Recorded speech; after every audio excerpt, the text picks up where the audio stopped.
Hey guys, back to my channel Riju love Sangeeta. আবার আমি নতুন ব্লগ নিয়ে চলে আসলাম।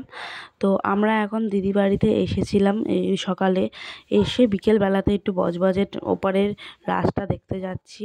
তো সবাই মিলে রেডি হয়ে গেছি, লঞ্চের টিকিট কাটা হয়ে গেছে। আমি আর দিদি পেছনে যাচ্ছি আর ওরা যাচ্ছে সামনে। এই যে রিজু আর ওর ভাগ্নে সামনে দাঁড়িয়ে আছে, আমাদের জন্য অপেক্ষা করছে। আর ছোটদি আমাদের সাথেই আছে। আর লঞ্চ আসছে না, লঞ্চটা ওপারে আসছে এদিকে, তার জন্য আমরা একটুখানি ভিডিও করে নিলাম, একটু ছবিও তুলে নিয়েছি। তারপর লঞ্চের ওপরে উঠে গেছি। লঞ্চের ওপর উঠে ওই পারের বজবজের মন্দিরটা দেখা যাচ্ছে। তারপর আমরা চলেই আসলাম মায়ের মন্দিরে। তো কে কে বজবজে থাকো আর বজবজের এই মন্দিরে এসেছো আমাকে কমেন্ট করে জানাবে, আর ভালো লাগলে প্লিজ বলবে কমেন্টে। আর এইখানে রাসের মেলাটা পুরো বসেছে। আমরা আগেও যখন এসেছি তখন ছিল না, এখন এই মাসটাতে বসেছে।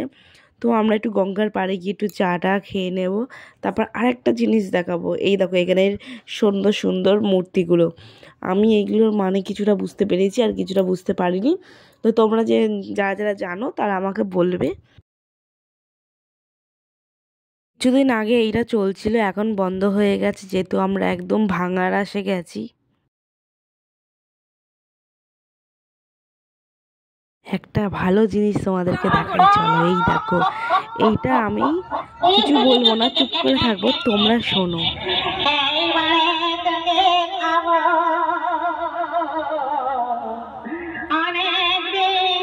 চলো গাইস, এখান থেকে শেষ করলাম। আমার খুব ভালো লাগছে। ভালো লাগলে লাইক, কমেন্ট, শেয়ার। নেক্সট ব্লগে দেখা হচ্ছে।